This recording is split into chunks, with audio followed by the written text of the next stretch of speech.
अस्सलाम वालेकुम friends, hope you are all doing good. सब अच्छे से होंगे, मज़े में होंगे। Today I am again with another topic that is preamble to the Indian Constitution. It is topic of the constitutional law. I am going to discuss this topic today with you. Preamble का क्या मतलब है, preamble क्या होता है? Preamble is a preface, or we can say it is an index of the Indian Constitution, or we can say it is a preliminary statement in writing. ठीक है, about the Indian Constitution. Preamble जो है ये हमारी constitution के लिए एक introductory statement है, ठीक है, and that sets out the guiding purpose, principles and philosophy of the Indian constitution. ठीक है, जो प्रेम्बल है इससे हमें फॉलोइंग आइडियाज़ मिल जाते हैं। क्या क्या आइडियाज़ मिल जाते हैं? पहले तो हमें ये पता चलता है कि सोर्स ऑफ द कॉन्स्टिट्यूशन क्या है, ठीक है, हमारी इंडियन स्टेट का नेचर क्या है, ऑब्जेक्टिव्स क्या है, हमारी कॉन्स्टिट्यूशन का डेट ऑफ एडॉप्शन क्या है। ये सारे आइडिया जो है ये हमें प्रेम्बल से मिल जाते हैं। ठीक है, हम इसको एक एक करके हम इसको डिस्कस करेंगे। पहले हम पढ़ेंगे कि preamble of the Indian constitution, यानी कि preamble of the Indian constitution क्या है, ये कैसे है, इसकी वर्डिंग क्या है। पहले तो आप ये इसकी तरफ पूरी ध्यान लगाएंगे कि क्या है। We the people of India. It is not saying here we the Constituent Assembly of India. It is not saying here we the Cabinet Ministry of India. It is saying here simply we the people of India having solemnly resolved to constitute India into a sovereign, socialist, secular, democratic republic, and to secure to all its citizens justice, कैसी social, economic and political liberty, कैसी liberty of thought, expression, belief, faith and worship, equality of status and of opportunity, and to promote among them all fraternity, assuring the dignity of the individual and unity and integrity of the nation. ठीक है, and ये जो last part है इसका concluding part, ये इधर ये बोलता है in our constitute assembly this 26th day of November 1949 do hereby adopt an act and give to ourselves this constitution. So इसका ओपनिंग पार्ट जो है वहाँ पे ये बोलता है कि we the people of India having resolved.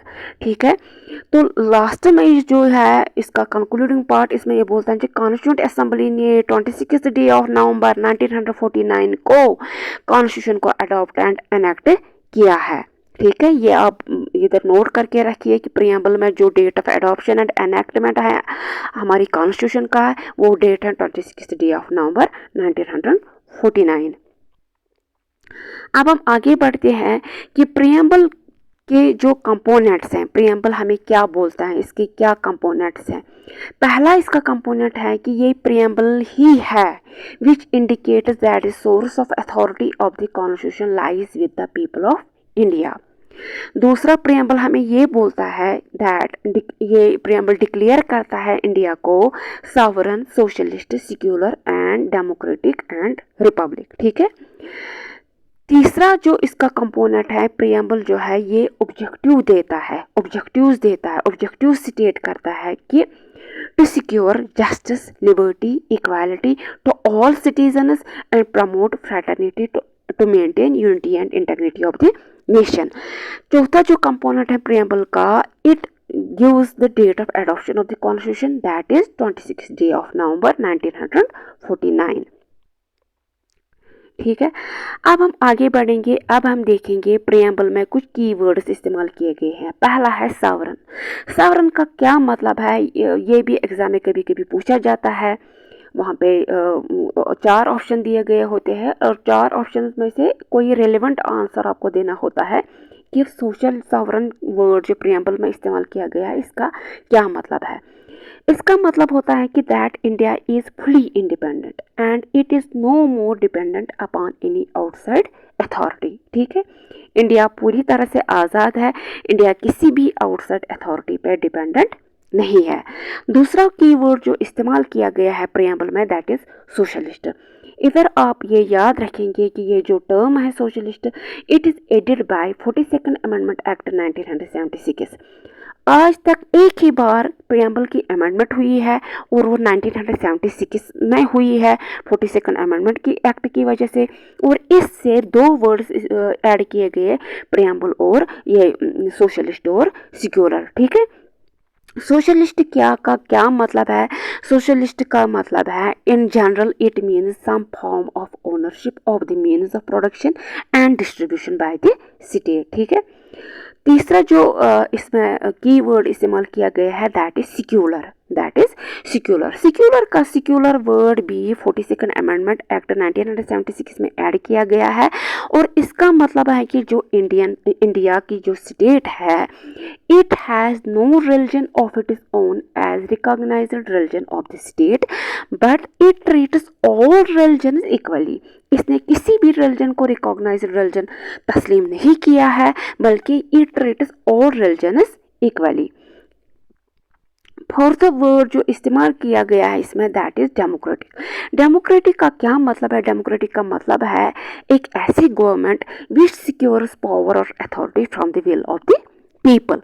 और पांचवा वर्ड जो इस्तेमाल किया गया है दैट इज रिपब्लिक। रिपब्लिक का मतलब है that there shall be an elected head of the state as a chief executive head. ठीक है, इलेक्टेड हेड होना चाहिए तो वो chief executive head of the state होना चाहिए।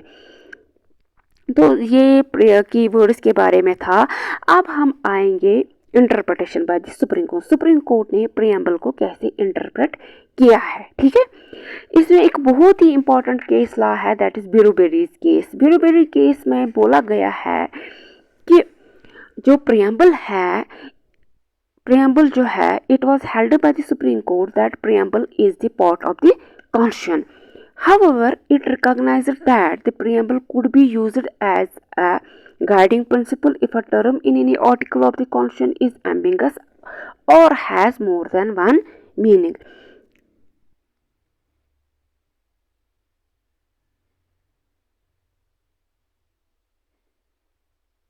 यहाँ पे ये गलत है कि प्रियम्बल, यहाँ पे इसमें ये बोला गया है कि preamble is not a part of the constitution. Bureau union case में जो वो है उसमें ये बोला गया है कि preamble is not a part of the constitution and hence it can not be amended by the parliament. इसी वजह से पार्लियामेंट इसको अमेंड नहीं कर सकता है। और इसमें यह भी बोला गया है कि it has been observed that preamble is a key to open the mind of the makers. ठीक है, तो ये बेरोबेरी केस में बोला गया है।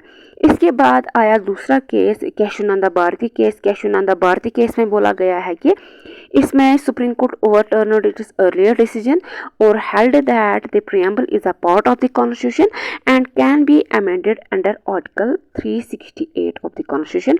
प्रियम्बल जो है ये पार्ट ऑफ द कॉन्स्टिट्यूशन है और इसको हम अमेंड कर सकते हैं under article 368 of the constitution.